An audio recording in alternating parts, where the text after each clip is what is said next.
Midway, Guadalcanal, Okinawa, Iwo Jima. On these tiny patches of land in the vast Pacific Ocean, American servicemen braved rough seas and dangerous landings only to encounter intense heat, rampant disease, and an unfamiliar terrain while in ferocious combat against a determined Japanese enemy.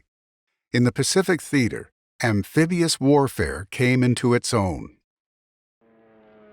On December 7, 1941, the Imperial Japanese Navy launched a surprise air attack on Pearl Harbor, severely damaging the U.S. Pacific Fleet.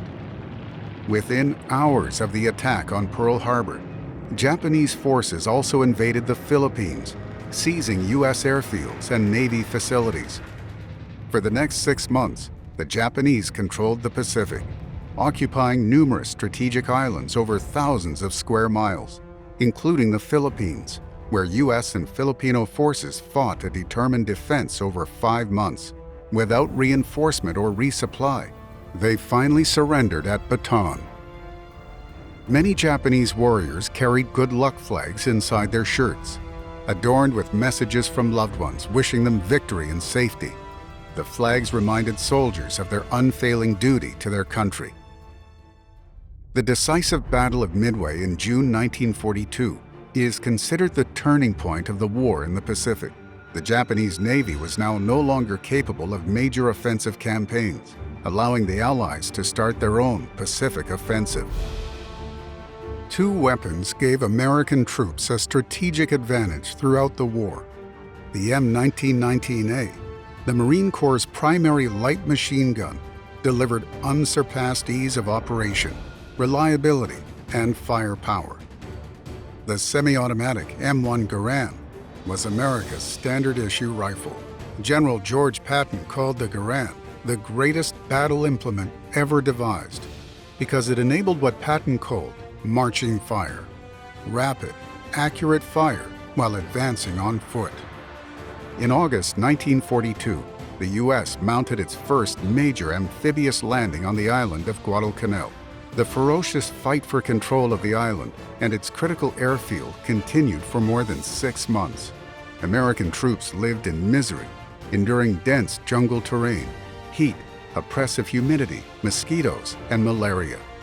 Constant nighttime bombardment from a foe determined to kill as many enemies as possible without surrender resulted in enormous losses on both sides.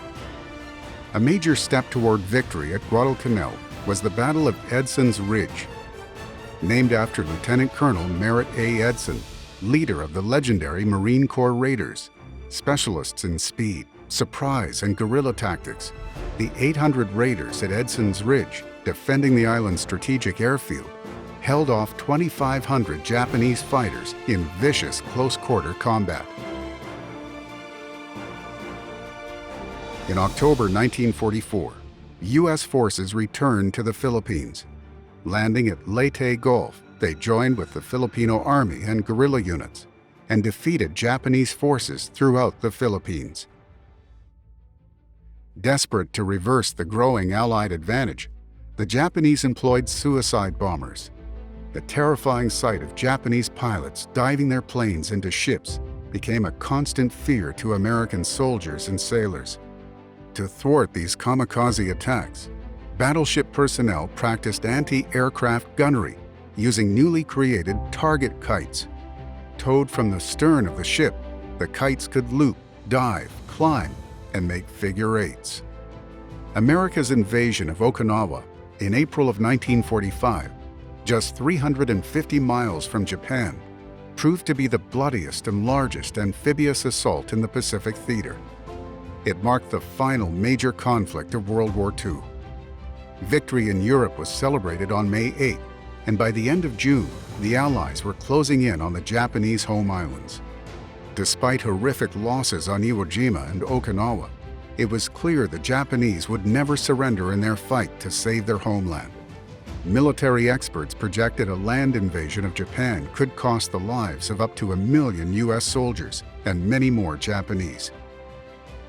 The capacity to end the war was in President Truman's hands, but it required unleashing the most brutal weapon ever created, In August 1945, atomic bombs were dropped on Hiroshima and Nagasaki, annihilating both cities and killing more than 200,000 citizens. On September 2, 1945, General Douglas MacArthur accepted Japan's formal surrender aboard the USS Missouri. The Second World War was now over. More than 400,000 Americans and an estimated 65 million people worldwide died in the war. At a terrible cost to the Japanese civilian population, the atomic bomb brought an end to the horrific fighting and signaled the dawn of the nuclear age.